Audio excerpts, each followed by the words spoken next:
And exactly a week ago, I'm broken up with Chum say, Asante Mampong, and this member of Honoman, or more tears want to say yet.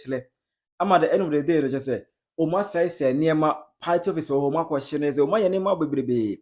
Oh, my senior, say, MCE appointment at Air Consul. O mon penny per cry, Ashanti Regional Minister at choosing a young Miss Esther Juma, O Muniano. Emma later, me broke with say that Sabre no Sibonsu. Mampong Henny. Ebe kasa ma omo 24 hours esa no maye no omo me koda nwene ho me pass away from kanya sa obetim tet kokode akirem me brother video say eye omo ebe pa chew na we say at this point the NDC chairman for Mampong constituency, the NDC chairman for Asante Mampong constituency, Honorable Kamil Mohammed Abusia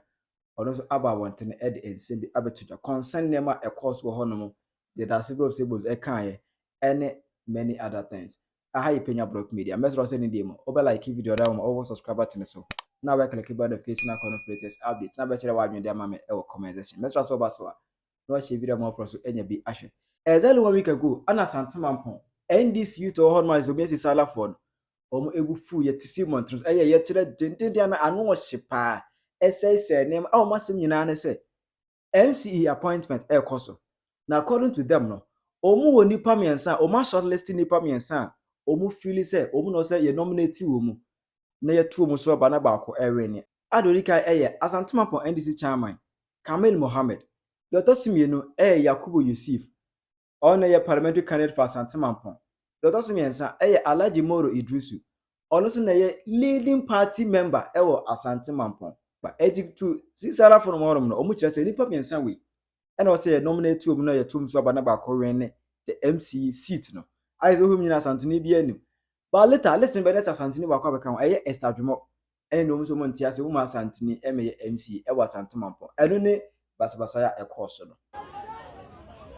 Na afana study ya ba ku pe. Nipa na on pesa mu di ne ba ye ni no. Wono so nim ye. You didn't see Asante ya hwehwe fa no ba na mu so hwehwe. Ye ni no.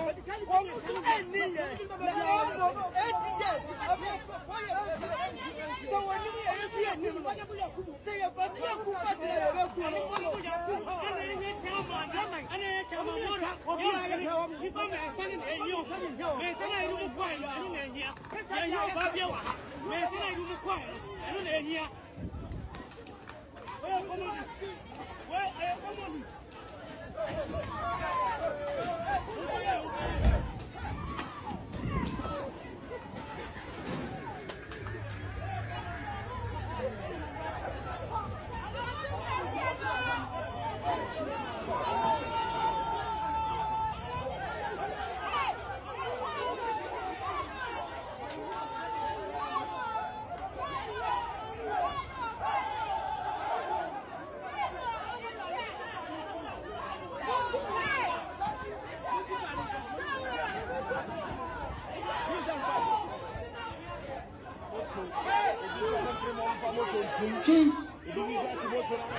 MCE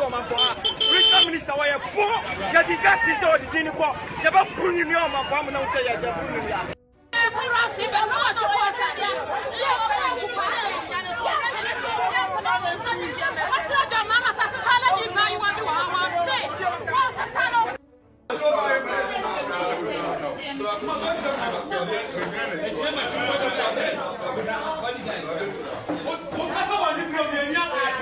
in case you forgot her. When you there is honor. And what you say, you won't say, that's a no say bonsoir. As you tune for 80 and cra, all the house Asante Mampong in our so Asante Kingdom, no, only the second in command. In case of tune for no one more. I will say, honors about 3 wedding come at the warning, Emma almost 24 hours. Almost from Rabantine, Emma Patchnessa, almost a later. At that change and video of Papa to I say, NDC Asante Mampong, Omo come home bomo at the chopper case. Ebre na no say bonsu ewo ade a omo aye ho yo abusuafo ye fa afidikesi so na nopa ye chia Ghana fo nyina na ya chia Asante Mampong mai da so bro say bonsu a wote silver stool so ene ne wo fa ase na hema ejakoma du fi ene anopa yi ye chia mo nyina ye kasafri NDC akache Asante Mampong party office enaka krei eda ukuada ne yawada so ensensem bi esi wo NDC party office sansem e ba yi ene edi efi aka Asante Mampong ama aka akonwa the silver stool da sebre etiso enti ene party empanifo ahia se enema ekoso antwa yie nyina no ye fa fidie so na ye de chawpa ama the traditional council the chopper ama Asante Mampong ene Ghana fo nyina video no mu no na ye nkomo no na ye wobotaye bet kasa bi eba akira kasa no antwa yie eno na ede saa efi aka Asante eti ene kasa bi ayete no wa akira anya yende ama Ghana fo obia eka bi no saa nipa omo ne ye edim komo no enyina e wo party office ha ye bema obia akwanya na nsem a efiri omo nu mba ye no obia apa ho kyew se ne akoma beto yem ye nyina ye nipa baako Asante enye yimu Mampong enye yimu na asundwe a ene yen atena Asante Mampong ha emresanti nyina no akoso ene yen atena na saa political parties a ewo Asante Mampong no coexistence na akoso na asundwe aye adwuma enti mprempren de beja ama wona yete wone a nsema efiri omanum ba ye no ehu se eye kasa twitwie no na omo akasa ama ewiase nyina ate omo nka mpanifo ya hia edamo ase se etu mu nsafre mo mobile emse nanu asemu a esie no me frame kwadwo boatin me na me kasa wo mu no ina nada sigro se bonsu afre ya tuyefo temfum so ya ba kasa mu ne mian kasa me kasa yi ya santini me free Asante Mampong benim makura se ni benim me free ja confront hene efie temesira mo adisema me kan na chewpa na me de nam nananom so temfum so bi e call da sigro se bonsu ahemfie bia no e dia chewpa e fa fide su e pa na nada sigro se bonsu acho me da mo asempanifo onananom e di die mu a boni bia amaye bia mfumso bia amaye bia mesre nanam se omomfa ncheme na enya sana na me pa akire enti mensada mensayem eya chopa me pa mocho mfumso bia amaye mumfa ncheme enti dia me woka no nana yeboa James Asiama Kofiase Mampong Vice Chairman, Constituency Vice Chairman. Nano semna isisi wahani nyina no. Se individuals bebre dia bufu ne baha. Nti no ma course nyina no. Mpanimfo yehia ye na condemn na nsese ebasa ana nipa so de obi dia bufu firi ne fie ba ya nana no eso na edi. Nti ebifiri anti obia wo nsem wo kan he nti wona wo kan de enye wo nyo na me adom ye ne wo mo akasa ama wo so abepacho nti as a constituency no ya nso saa ensem no so na mpanifo se obi ma oba achia na me no na ogeso nti na de baaye no se free FM se free hen na nyina no na se ye constituency ni na ye je ehun efodie no na ye pa ho chew ti bra wo mo akasa wie no na ye nso ye gina Mampong constituency ni nyinaa na yɛ de kyɛwpa no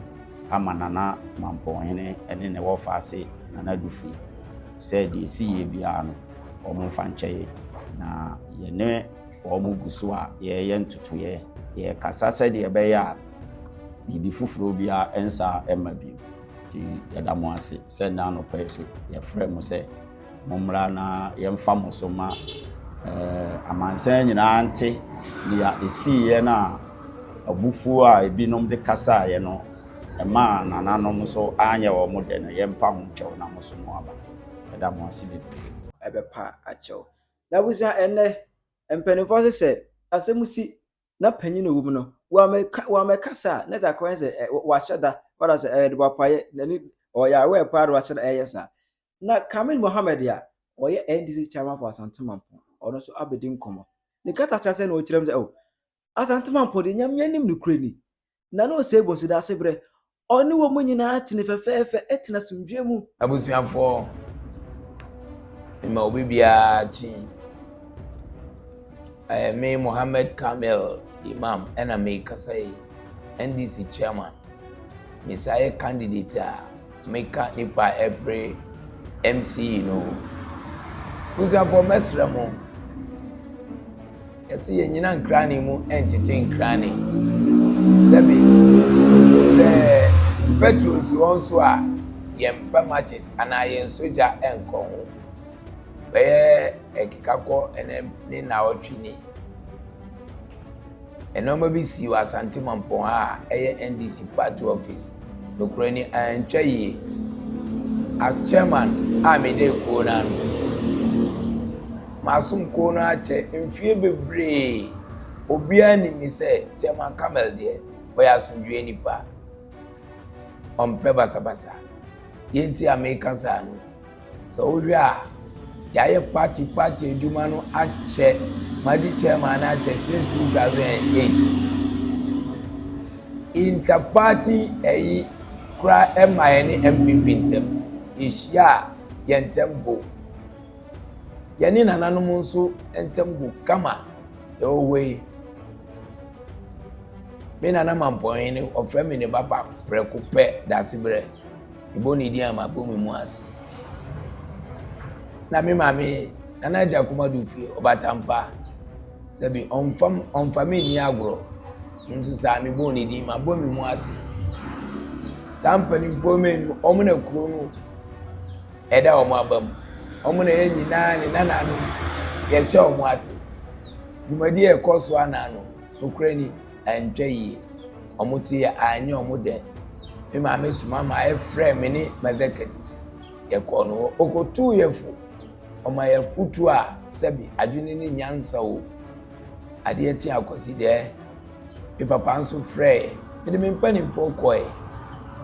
okotu yɛfo ɛkyerɛ deɛ yɛnyɛ ɛma asomdwe mmra yɛantwe na no anwɔ fam adeɛ kyeɛ ebo mu ɛbɛtena party office ɛyɛ adeɛ sɛ ɛfata sɛ ne bɛyɛ a Asanteman Mampong Ghana man nyinaa bɛte yɛnka sɛ asomdwe ne yɛhwehwɛ na wonim de si yɛ kura wonim de si ya adeɛ we kura omutimi start yɛ omuyɛyɛ MC appointment ɛkɔ so ɔno kura kyɛ sɛ wo dem ada adwene ne ho ɔbɛta yɛ sɛ ne bɛbrugu mountains ɛyɛ yɛ kyerɛ dendende sɛbi party ɛyɛ ɛnyɛ ntɔkwa NDC yɛwɔ yɛn hyehyɛeɛ a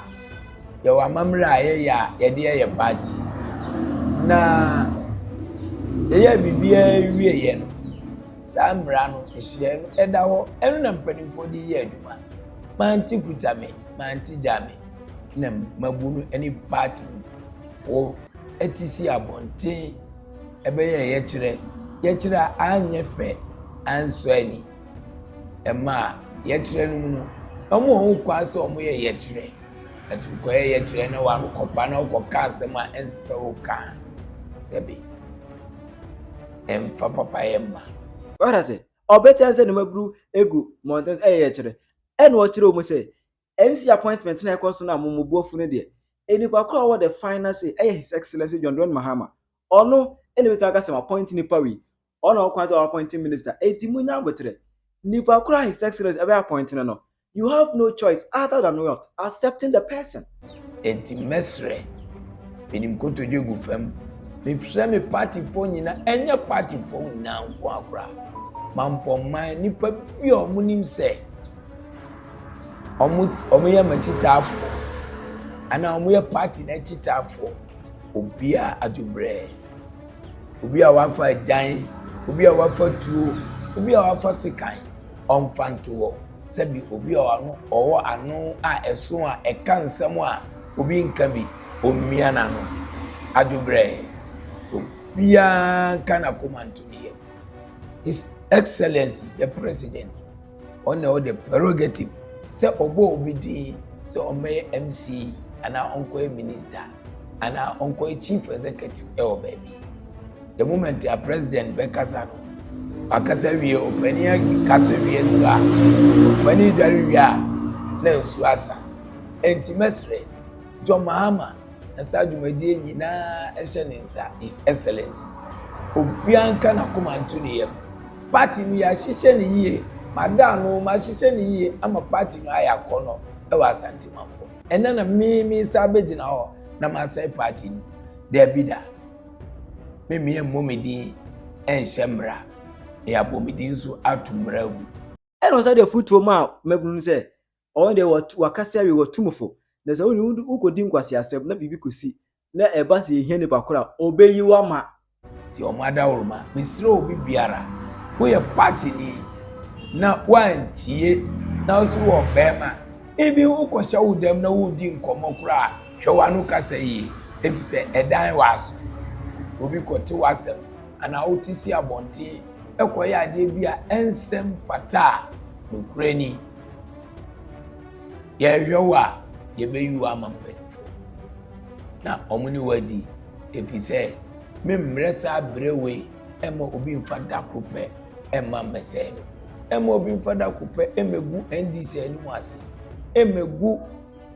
His Excellency John Dramani Mahama anim ase ɛmɛgu yɛwura Asiedu Nketia the General Chairman anim ase ɛmɛgu mi wura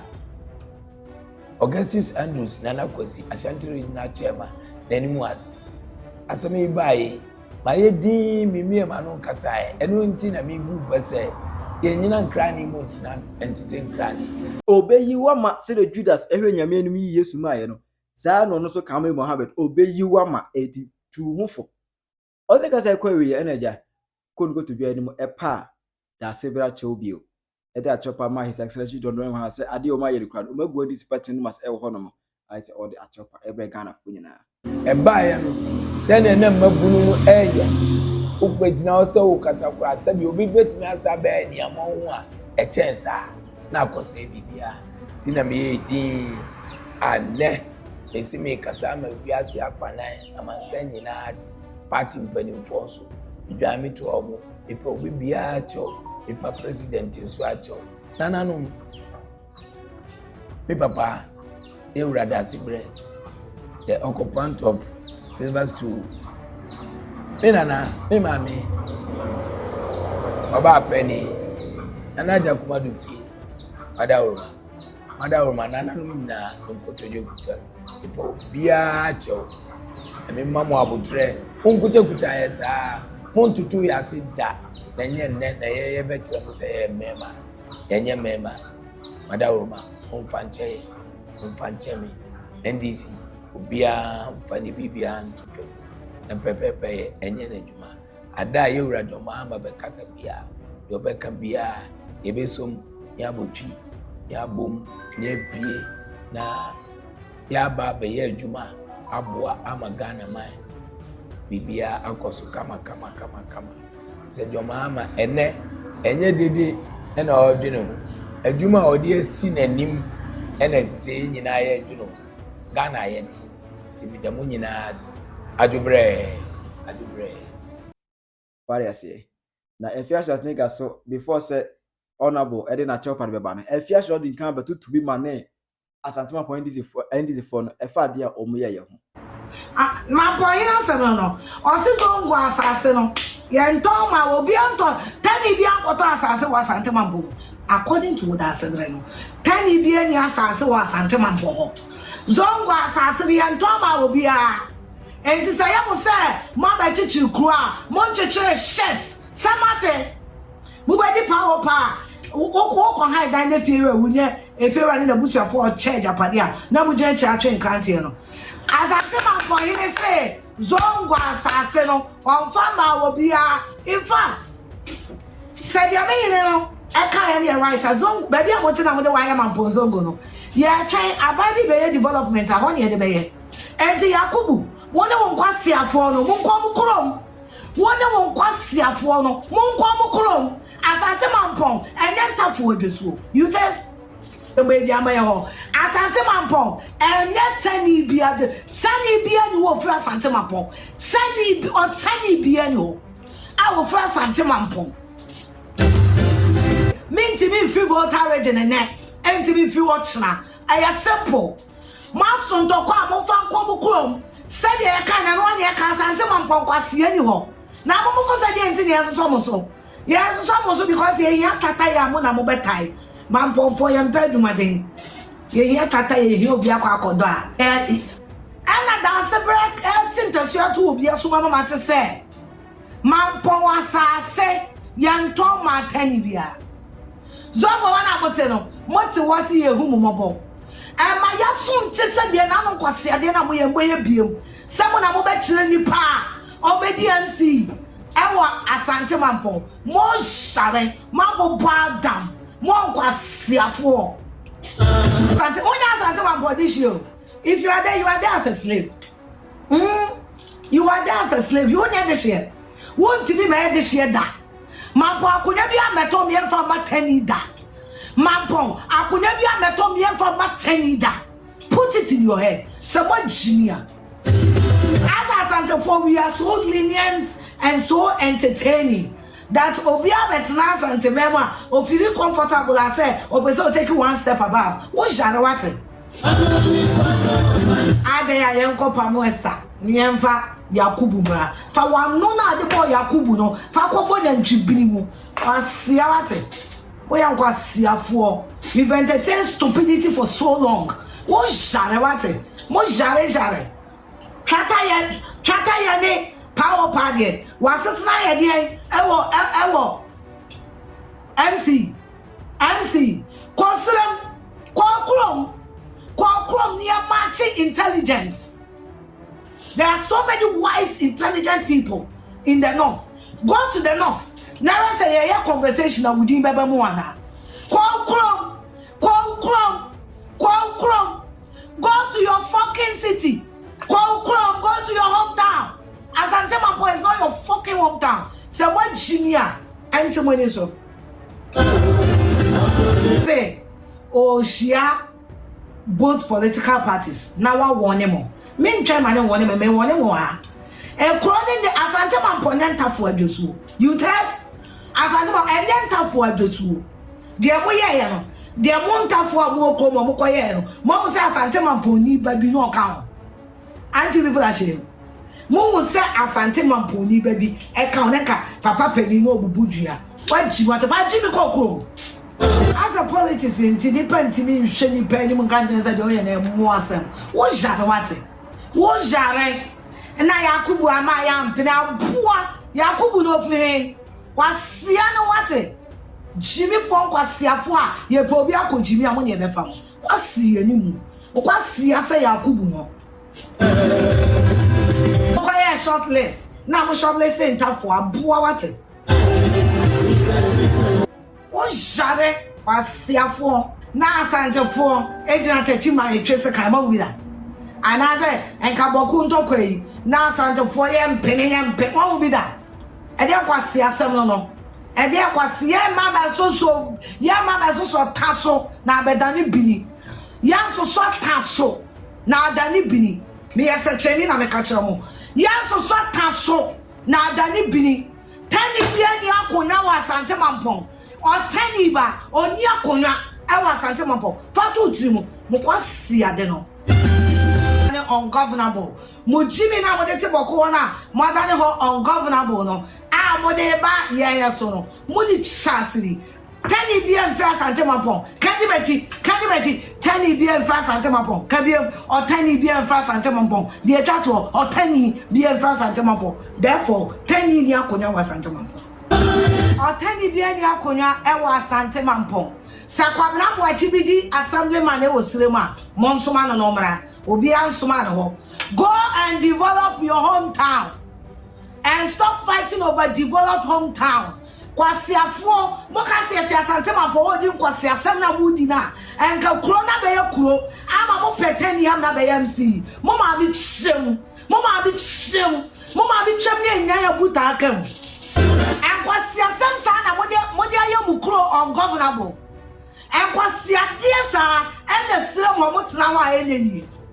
enkwasiade sa nti na mo tena sire mo enyi sa enkwasiasem na mo ye no se mo ba Asante Mampong no sa ne ne mo tena ya enka mo timi tena ho kwasia wate na NDC fo enyan ya boboduam Asante Mampong ya to ma NDC na MPP mo jare wate kwasia fo antilenda